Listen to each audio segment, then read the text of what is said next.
Bonjour Gilles pour actualité-dvd.com, je vous parle du Blu-ray de Charlie and the Chocolate Factory, un film de Tim Burton distribué par Warner Bros. Et mettant en vedette Johnny Depp, Freddie Highmore et David Kelly, sorti en magasin le 4 octobre 2011. Charlie est un petit gamin pauvre qui gagne miraculeusement un concours organisé par Willy Wonka, l'excentrique propriétaire de la plus grande fabrique de bonbons au monde. Chacun des 5 enfants sélectionnés a la chance de visiter cette mystérieuse usine avec à la clé un merveilleux prix dont personne ne connaît la nature. Mais l'usine de Willy Wonka recèle bien des pièges et des embûches. Il a dû se passer quelque chose avec Tim Burton, je sais pas quoi, mais j'ai l'impression que sa carrière s'est séparée en deux. Il a soufflé tout le monde à ses débuts, réinventant même le blockbuster de super-héros avec ses majestueux Batman et Batman Returns, qui inspirent encore des films aujourd'hui. Il a injecté une forte dose de poésie marginale avec Édouard Main d'Argent, de l'humour féroce dans Beetlejuice et de façon plus générale, il a toujours fait l'apologie de la différence. Il a atteint un apex monumental en renouvelant le film pour enfants avec la production de L'étrange Noël de Monsieur Jack et en offrant une biographie étonnante et jouissive du réalisateur raté Ed Wood. Puis il a commencé à se répéter un peu.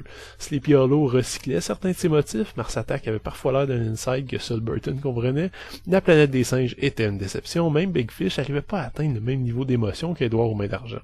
Entendons-nous, Tim Burton reste un créateur de très haut niveau, un artiste majeur et unique qui possède une vision bien à lui, tout en possédant les capacités de transmettre cette même vision au spectateur. En somme, c'est facilement un des meilleurs réalisateurs américains en activité de nos jours, ce qui explique peut-être pourquoi, après ses coups d'éclat successifs de Beetlejuice, Batman, Édouard aux mains d'argent et Ed Wood, la barre est toujours excessivement haute dès que vient le temps de regarder un de ses films.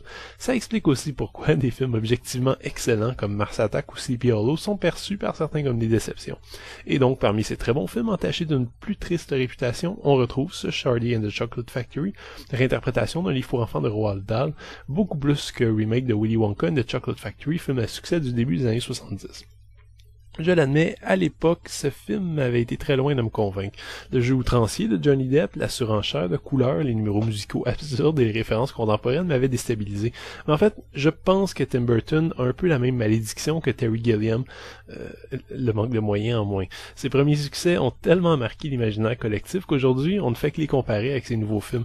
Et dès qu'il sort un peu des sentiers battus, le spectateur est perdu, lui qui pensait retrouver la même ambiance gothique pour laquelle on le connaît si bien. J'ai tenté de rester un peu plus neutre cette fois-ci, et Charlie et la chocolaterie magique m'a quand même agréablement surpris.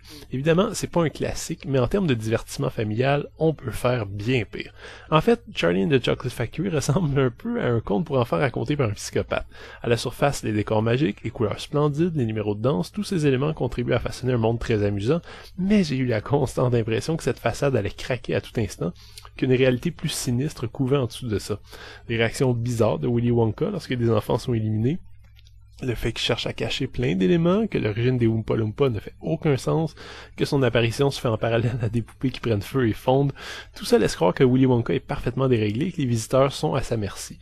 On distingue l'humour cynique de Burton derrière chaque plan, en fait dès le début, alors qu'on assiste à la fabrication de barres de chocolat dans une usine robotisée qui a pas le moindre sens encore là. Bref, le scénario de John August, combiné au flair visuel du réalisateur, permet d'accoucher d'une œuvre pseudo-enfantine qui recèle beaucoup de réflexion et de mystère. Il y a quand même certaines fautes de goût, des effets spéciaux à l'ordinateur assez voyants ou des chorégraphies musicales qui risquent de faire violemment dater le film d'ici une poignée d'années, mais dans l'ensemble, le visionnement a été beaucoup plus agréable que la première fois et j'avais même oublié que le toujours savoureux Christopher Lee avait un excellent rôle ici. Bref, une belle redécouverte.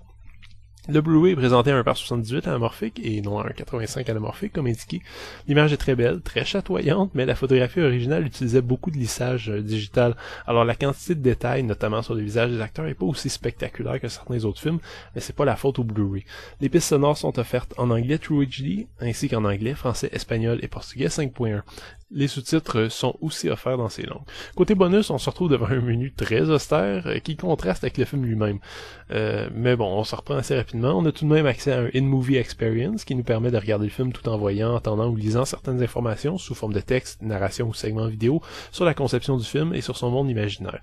La piste de Tim Burton vaut amplement le coup, mais ceux qui ont l'habitude de l'écouter savent par contre qu'il n'est pas le réalisateur le plus vivant quand vient le temps de parler de ses œuvres. Le reste des featurettes, il y en a beaucoup, mais elles sont excessivement courte. Elle traite à peu près tous les aspects du film, incluant la scène des écureuils, le casting, la musique de Danny Elfman ou les effets spéciaux. Un documentaire un peu plus conséquent sur l'auteur Roald Dahl est offert, ainsi que la bande-annonce et des ébauches de numéros de Oompa Loompa. Bref, c'est un ensemble de bonus un peu léger, mais qui a l'avantage d'être complet. Charlie and the Chocolate Factory n'est qu'une œuvre mineure de Tim Burton, on va l'admettre, mais une œuvre mineure de Burton vaut toujours mieux que la plupart des films. C'est une douce folie, un divertissement pour les sens qui compense son manque de profondeur par des détails parfois dérangeants qui nous font réfléchir sur le sens de cette débauche de sucrerie et cette étrange élimination d'enfants. Johnny Depp se fond parfaitement dans son rôle d'homme enfant, à la Michael Jackson, aux valeurs particulières et finit par voler totalement la vedette à ses co-vedettes pourtant solides. C'était Gilles, merci, bon visionnement.